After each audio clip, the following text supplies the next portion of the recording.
queridos amigos e amigas, muito bom começar mais este Lado a Lado, contando com a sua companhia. E no programa de hoje nós vamos falar de fisiologia do envelhecimento. Meu convidado para nos ajudar com este assunto é professor de educação física e especialista aí nessa área de fisiologia do envelhecimento. É o Pedro de Paula Leite. Bem-vindo, Pedro. Muito obrigado, Mirna. Muito obrigado a todos também aí por estar nos proporcionando essa oportunidade de falar sobre um assunto que é extremamente democrático, né? Porque todos nós vamos envelhecer, né? Se Deus quiser, né? A outra opção é muito ruim. Não tenha dúvida, né? A partir do nosso nascimento, né? Nós já estamos envelhecendo, desenvolvendo, né? Crescendo e envelhecendo. Então não tem como não falar, né? De um assunto tão relevante como esse, né? E obrigado mais uma vez aí pela oportunidade de estarmos aqui discutindo um pouquinho, né? Esse tema que eu acabo abordando muito, até porque hoje eu atendo a maior parte da população idosa, né? Né? Porque você é especialista nessa área, então né? Muitos idosos acabam me procurando, né? E então é um tema que eu gosto muito de estudar, fora outros temas, né? Mais distintos, mas esse é um tema que eu acabo focalizando mais, enfatizando mais, né? Até porque a nossa população está envelhecendo mais, né, Mirna? Está envelhecendo. E olha, Pedro, eu também me interesso muito, principalmente depois que eu passei dos 50. Eu acho que eu tenho que me interessar mesmo por esses assuntos, viu? Tá certo, né? E a mulher, ela acaba vivendo um pouquinho a ditadura da beleza, né? As mulheres, elas gostam de cuidar do lado estético, né? Que é importante. Mas nós vamos fazer um panorama geral aqui por vários assuntos relacionados ao envelhecimento.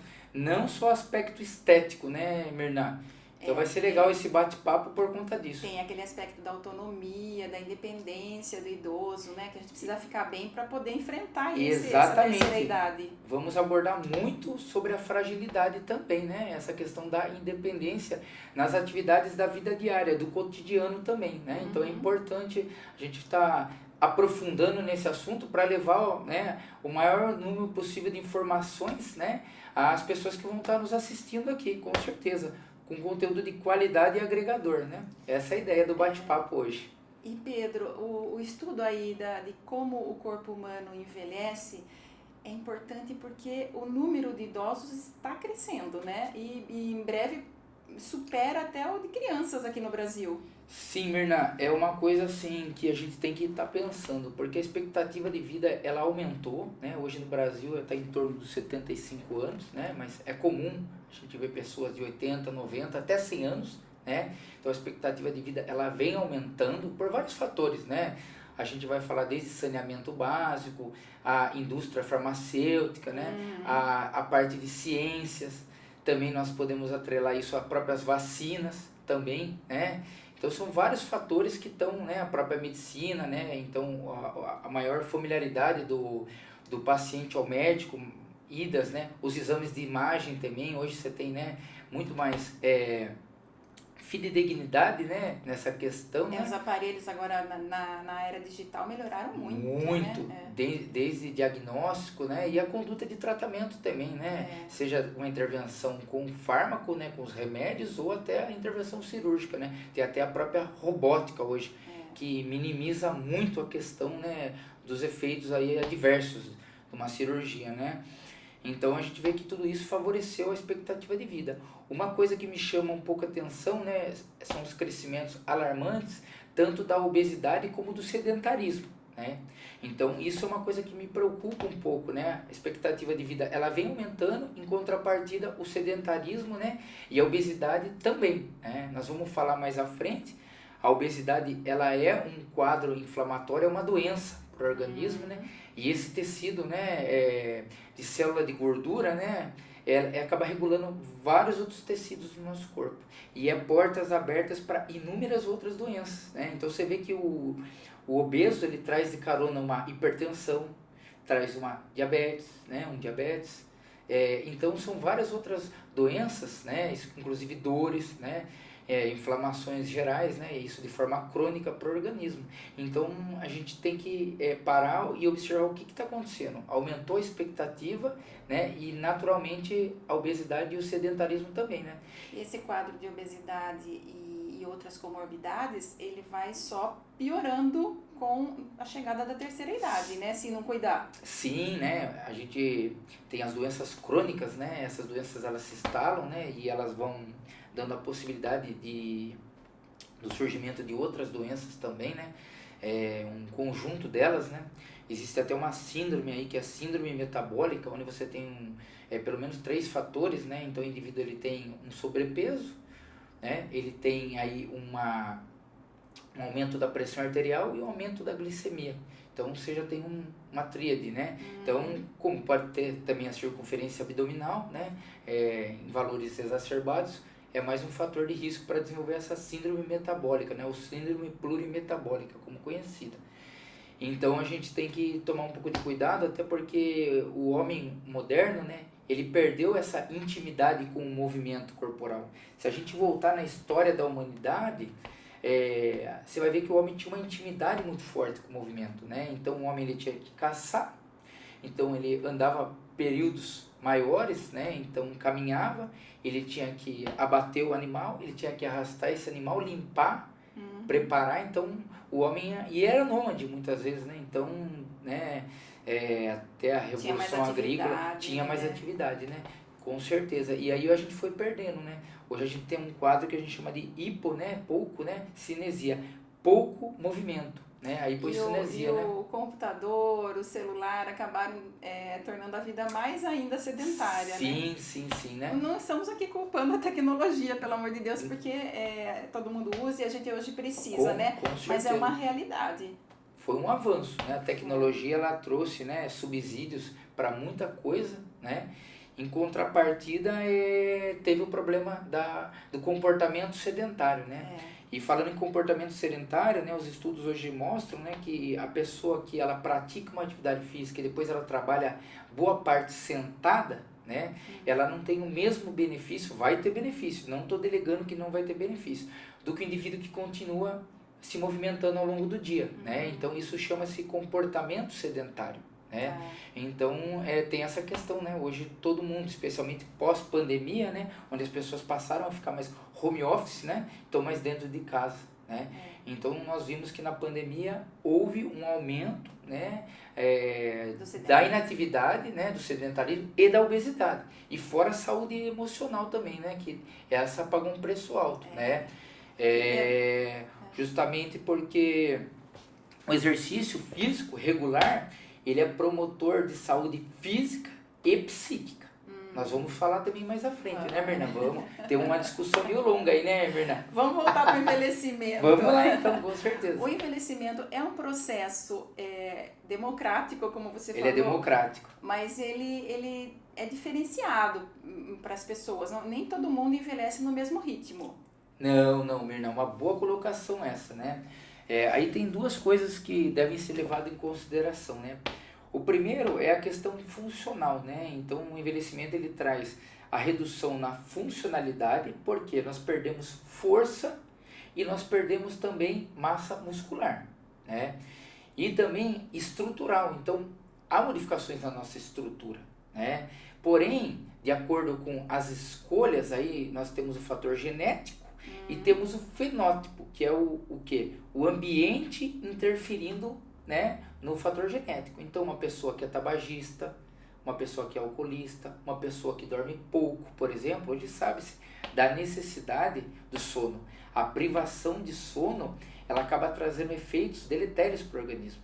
Você vê um trabalhador, né, que trabalha numa empresa no período diurno, né, e outro no noturno. Tem até adicional noturno.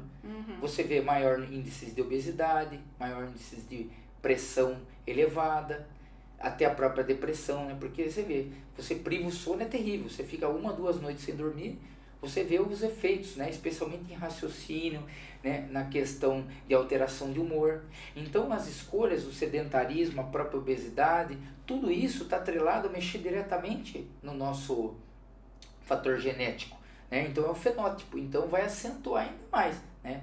Nós temos ali no DNA, né? É que nem o cadarcinho do tênis, né? Existe o que recobre, né? O plastiquinho que recobre, né? A gente chama de telômero isso, né? Se o desgaste ele é maior desse telômero, você tem um envelhecimento mais acelerado. Para quem gosta de se aprofundar no assunto, é até legal ler sobre o telômero, né? E aí você vai ver, né, que quanto menor, maior o desgaste, maior o envelhecimento, né? Então tá tudo no DNA. E você falou que existem as interferências biológicas, né, que são as genéticas. Sim. E as do meio ambiente, que é o fenótipo. Sim, sim. E o fato de ser homem ou mulher influencia aí no envelhecimento, no ritmo de envelhecimento? A mulher parece, né, que ela sente mais a questão hormonal, né? Tanto é que a reposição hormonal é uma coisa que é muito falada, né? Seja com hormônios, né? Hoje existe até os hormônios bidênticos, que tem um perfil mais próximo ao hormônio, né? A estrutura química do nosso hormônio, né? Ou seja, com coisas mais naturais, como a soja, isoflavona, outras questões a ser tratadas, né? Então as mulheres acabam sentindo um pouquinho mais nesse sentido, mas para o homem também, especialmente quando o homem ele está acima do peso. Então, como eu disse, né, a obesidade é um quadro inflamatório, né? Desde 1985 ela foi considerada como uma doença e mexe com o hormônio, mexe com a pressão. Então o indivíduo obeso ele tem menos o que? Células, né? As proteínas que transportam a glicose para dentro da célula muscular, por exemplo. Então imagine que se eu tenho um local onde eu tenho menos ponte, eu vou ter o que? Um maior trânsito. Então acaba-se também gerando uma hiperglicemia, daí um aumento da glicose circulante, né? Outra coisa, você vê a pessoa, até a criança, muitas vezes ou do sexo masculino mais gordinha, você vê que os hormônios femininos ficam altos. A célula de gordura, ela regula essa questão. Você vê pelo próprio formato dos seios, acaba tendo uma alteração, né? Então, ocorre também as alterações no homem, né? Então, a nível hormonal, né? É que a mulher parece que, por ela estar ligada mais à questão da estética, ela tende a valorizar mais esse aspecto, né? E a porcentagem de gordura da mulher acaba sendo mais superior ao homem, né? Justamente porque a mulher tem menos tecido muscular, se for ver, do que o homem, né? Então você vê que em relação a percentil, né, acaba sendo um pouco maior a gordura corporal. Isso talvez acabe mexendo mais com a questão estética, né, ou com a questão de buscar, né, alternativas para atenuar essa resposta do envelhecimento acentuado, né? Pedro, o envelhecimento ocorre no corpo todo, né? A pele fica ruim, começa a envelhecer, o cabelo começa a ficar branco, mas existem alguns aspectos do envelhecimento que prejudicam mais aí a autonomia, a independência do idoso, né? Então eu quero que você fale esses aspectos aí, quais são os piores pontos aí que tornam o envelhecimento um processo mais difícil. Sim, vamos lá. Essas perguntas são de $1 milhão, né? Mas vamos lá, né? O que eu vejo muito, né, é a questão do envelhecimento e a diminuição de autonomia, da independência. Por quê, né, isso ocorre? Justamente por perda da força muscular, né? Então, o que a gente se perde inicialmente muito, né, é a questão da força. E depois, naturalmente, a gente vem perdendo tecido muscular, né? A gente chama isso, né, no meio científico, no meio da área da saúde, de sarcopenia. Sarco vem do grego, né, carne. Penia da perda de carne muscular, né? E isso vai tirando a nossa autonomia, né? Eu acho que é forte falar, mas até a dignidade, porque as coisas do dia a dia, como o autocuidado próprio, né? Você vai perdendo a autonomia, você vê um idoso, por exemplo, que está na cama, né, fragilizado, ele não consegue, né, nem fazer sua própria higiene. Então eu digo que isso tira a autonomia, né? E fora outras coisas, a questão do equilíbrio, né? Então o indivíduo começa a cair, a dificuldade também das atividades básicas, né? Então o idoso vai levantar do sofá, ele tem dificuldade de levantar, ele vai sentar, ele não senta, ele se joga, né? Isso já mostra, né, que você está tendo uma diminuição na força, da funcionalidade, né? Então existem testes específicos que a gente avalia, né, a questão da condição de saúde geral, né? Então hoje, né, os estudos eles mostram como avaliar, né? Porque cada idoso vai ter uma certa necessidade, né, a ser trabalhado. Porque todos os sistemas, eles são como uma engrenagem, um mecanismo de relógio. Eles agem junto, o articular, muscular, o cardíaco, o endócrino. Porém, pode ter um dano em um que não esteja no outro, mas vai prejudicar. Então, o que é mais importante ser enfatizado naquele momento, né?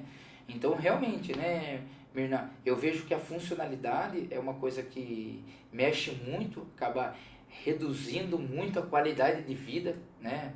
Não adianta a pessoa chegar a 100 anos também, né? Chegar numa condição insalubre, né? Então a gente tem que falar sobre finitude, né? Por isso que eu acho que tem que deixar claro que o tema hoje aqui é o envelhecimento consciente. Como nós falamos, né? Com qualidade de vida. Com qualidade de vida, né? Uhum. Então é isso que a gente observa, né? Que o fato do indivíduo estar acamado, ele perde a qualidade de vida. A formação de escara, menos processo circulatório ocorrendo, então um risco maior de trombose. Então a gente vê essas alterações, né? Acometendo a qualidade de vida e a saúde.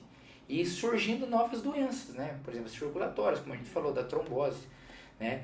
Então, E tem a parte psicológica, né? Porque se você perde essa autonomia, o idoso vai perdendo autonomia, passa a depender de filhos, do auxílio da família para fazer atividades que antes ele fazia sozinho. Eu acho que mexe com a autoestima do idoso, né, com a parte psicológica. Não tenha dúvida.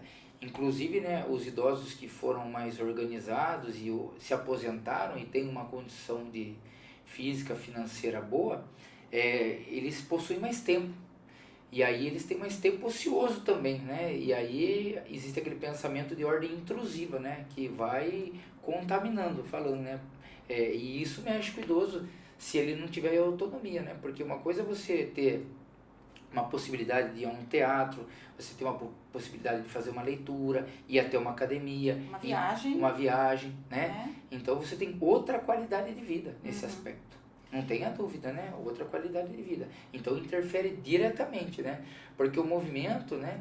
Ele atua até na atividade cerebral. Nós vamos falar também mais à frente, né? E libera substâncias, né? Que são prazerosas. Nós vamos falar desses neurotransmissores também, né? Então você sente o prazer. E eu falo que a atividade física, ela só traz o benefício quando ela é feita de forma sistemática e regular, contínua. Né? Então, mas qualquer tipo de exercício? Não é qualquer tipo de exercício. Caminhada, uma caminhadinha, natação. Os exercícios de ordem aeróbia, né? Os exercícios aeróbios, eles devem compor um treinamento, né? Um programa de treinamento para a população idosa, com certeza. Né? Não podemos esquecer também do músculo cardíaco. Porém, a força, ela é necessária. O treinamento resistido de força, a musculação, o próprio pilates, exercícios resistidos, né? As próprias ginásticas, né? Localizadas também, que compõem exercícios que demandam de carga externa, né?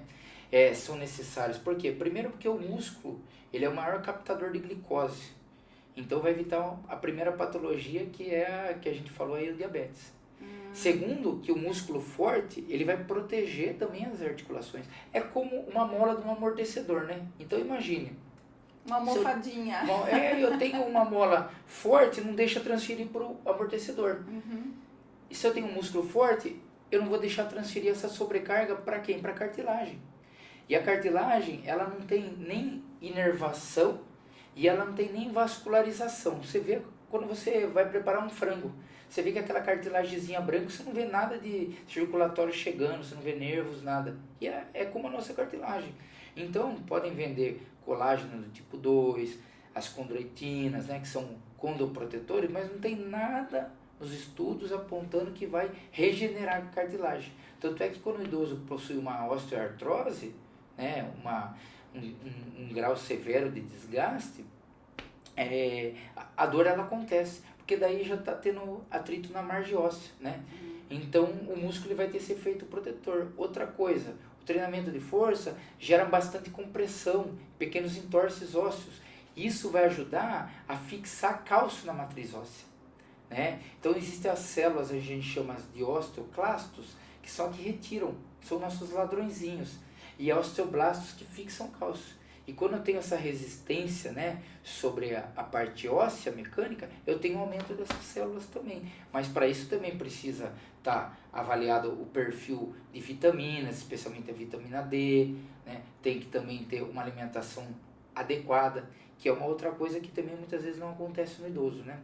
muitas vezes o idoso tem um desgaste ósseo, tem algum desconforto, ele acaba comendo menos proteína, uma fase que precisa. Então o que o idoso come no final do dia? Uma bolachinha, toma um chazinho. Então uma dieta pobre nutricionalmente induz ainda mais a perda de tecido muscular, né? Então a gente tem que pensar aí também o comprometimento de saúde óssea, saúde no geral, né? Então nós temos que pensar nisso também, né? Não só na questão da força, mas o olhar holístico, né? O olhar como um todo. E Pedro, qual seria a frequência ideal de exercícios aí, no caso a musculação ou aeróbico? Então nós temos um colégio muito respeitado, que é o Colégio Americano de Esportes, né? Ele preconiza de 150 a 300 minutos de atividade física, né, na semana. Na semana. Né? Então, baseado no colégio americano, pelo menos a gente teria que falar em 30 minutos, 5 vezes na semana. Né? Em programas de treinamento que compõem exercícios de força e exercícios aeróbicos. Porém, tem a individualidade biológica de cada um. Isso é importante. E a condição de saúde geral. E a real necessidade, né? Então, não dá pra gente pegar o indivíduo que mal levanta do sofá e querer... Já que faça 5 dias na semana, meia hora, né? Exatamente. Até porque... Aí que entra o profissional. Exatamente. Né? Para prescrever, né, o treinamento de acordo com a real necessidade e de acordo com a condição daquele aluno. Por isso que eu não gosto de programas de treinamento generalista. Né? O generalista ele vê o indivíduo como um todo, mas cada um tem uma necessidade, a individualidade biológica. Né? Se eu pegar um indivíduo idoso de 70 anos que tem um acometimento de massa óssea, o programa de treinamento vai ter que ser específico para aumento de tecido ósseo. Se eu pegar um idoso cardiopata, vai ser específico para a cardiopatia dele, né? Para essa doença que ele tem cardíaca. Então a gente tem que individualizar, né? E muitas vezes é uma coisa que eu até fico triste, né? Porque a gente aprende na faculdade a individualidade biológica e aí parece que alguns professores acabam esquecendo disso, né? Porque o idoso chega na academia, a primeira coisa que é feita, colocam ele para fazer o quê? A esteira. Então eu vejo algumas academias, às vezes andando, né? Chega treinando, vou treinar e chega um idoso. Aí ele veio andando muitas vezes da casa dele. Se é um breve aquecimento, ele já fez. E é uma coisa que a gente faz no dia a dia, né? Especialmente idoso que gosta de ir no supermercado, gosta de ir na padaria, então ele já caminha 4 km por hora, 4,5 por hora. Aí ele vai na academia, o que ele vai fazer? Esteira 4 km por hora. Então o que isso vai contribuir para a saúde dele? Claro que vai contribuir, é importante ter um movimento, é importante ter a socialização, que é outro aspecto que o idoso ele busca dentro da academia, dentro dos clubes, né? Socializar também, que é um aspecto importante, né? Para vários fins do treinamento. A gente não pode só focar no fim estético, no fim de performance, no condicionamento físico, né? Também na questão da socialização, que é uma das coisas que o idoso ele busca muito, ele almeja muito, né? Então é necessário que o profissional seja habilitado e capacitado para avaliar a real necessidade e prescrever, né, o exercício, né, qual o tipo de exercício que é necessário, né, e se há necessidade de descanso entre as sessões, né, porque inicialmente o treinamento gera um quadro inflamatório e oxidante, então ele é pró-inflamatório e pró-oxidante. Quem já começou a treinar na academia, inicialmente você sente muita dor no dia seguinte, dor muscular tardia, nós chamamos isso, né? Que é a resposta inflamatória. Aí, com o tempo, vai gerando um quadro anti-inflamatório e antioxidante, né? Então, essa dor muscular tardia, porque o músculo ele rompe, né? São microlesões e induz a um quadro inflamatório. Em contrapartida, a gente vai reduzindo a inflamação. Né? Aí que não pode desistir, né? Desistir já nesse quadro aí de dor inicial. Exatamente, né? Perseverar tem que perseverar. A constância é a palavra que fica, né? Porque, naturalmente, né? Quando nós envelhecemos, nós temos a tendência a ganhar o que? Gordura corporal. E essa gordura, como eu disse, né? Ela inflama o corpo. Então, o corpo se torna inflamado. E o músculo libera uma substância, né? Uma proteína que a gente chama de miocina. Essa substância ela é anti-inflamatória. Então, ela cai na corrente sanguínea e ela vai desinflamando também o corpo. Né? Não adianta nada o indivíduo fazer uma cirurgia bariátrica se ele não mudar, por exemplo, o estilo de vida. Né? Ele pode se tornar um crônico inflamado. Então aí vale a pena o quê? Fazer o treinamento constante, porque o músculo ele é um órgão ativo. Então ele vai liberando essas substâncias que vão reduzir, né, essa inflamação no corpo. E Pedro, fala um pouquinho dos benefícios do exercício físico para o cérebro, que também é super importante, né? Não tenha dúvida, o cérebro ele é um tecido como o músculo, né? Ele sofre uma plasticidade também, né? Então quando eu faço o exercício, eu tenho várias áreas, né? Desde a área do hipocampo, a área do córtex motor, então os aprendizados, comecei a andar de bicicleta, nunca mais esqueço, no córtex motor tá lá, né? O aprendizado ele consolidou. E aí eu tenho as sinapses, que seria a comunicação entre neurônio e neurônio, né? E eu tenho também um quadro que a gente chama de neurogênese, né? Neuro de neurônio, gênese de formação de novos neurônios. Então existem proteínas, né, que elas acabam resgatando esses neurônios que eles vão morrendo ao longo do processo. Estaria num processo de morte? Isso, a apoptose. Ele consegue resgatar alguns neurônios, né? Porque você tem um aumento dessa funcionalidade. Diferente de uma condição patológica, né? De uma afasia, de uma demência frontotemporal, que é uma doença que até o Bruce Willis foi agora constatado, né? Sobre o Alzheimer, né? Então existe, né, essas doenças que daí elas são doenças de ordem degenerativa, né? E aí acabam afetando diretamente com uma morte mais acentuada, né? Agora, para uma pessoa que não tem nenhuma patologia a nível cerebral, você tem um benefício nessa questão, né? Inclusive, né, tem estudos apontando, né, até o Atala, esse profissional brilhante que inclusive ele foi no Fantástico, em várias redes de comunicação. Ele tinha um quadro no Fantástico. Tinha um quadro no Fantástico, né? Ele fez um post muito legal esses dias que está rolando no Instagram também, sobre um estudo que foi feito que pessoas que têm acima de 60 anos, uma perda acentuada de força e massa muscular, especialmente na perna, tende a ter uma expectativa de vida menor e tende a ter uma probabilidade maior de ter demência. Então mostra, né, que influencia diretamente a nível cerebral, né? Então com certeza a gente tem que pensar nesse efeito promotor também de saúde psíquica, né?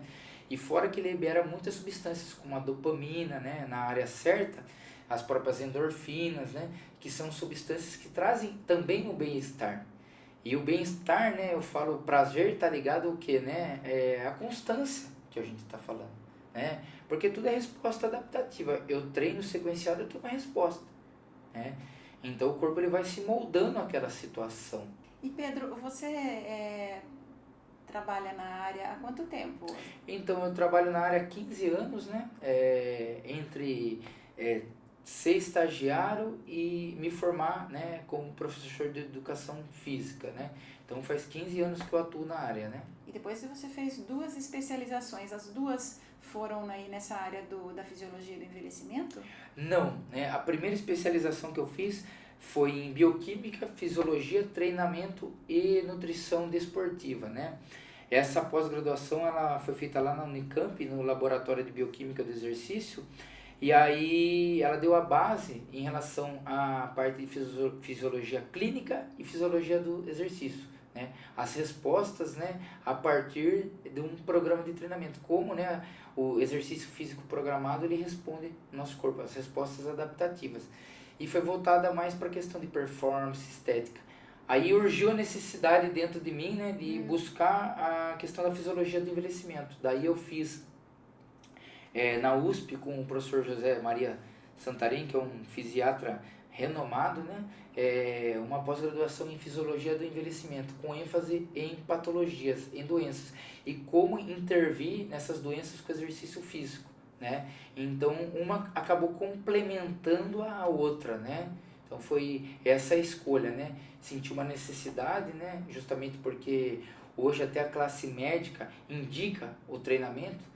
Tinha décadas atrás que era até contraindicado, né? As pessoas achavam que o treinamento ia gerar hérnia, ia impedir o crescimento, então era uma coisa assim muito discriminada, né? E aí hoje a gente vê um cenário oposto, Os distinto, médicos né? já recomendam, né? Totalmente, né? Então a recomendação, isso é bom. Eu trabalho multidisciplinar também, né? Então a gente trabalha muito com nutricionista para agregar no nosso trabalho, fisioterapeuta, né?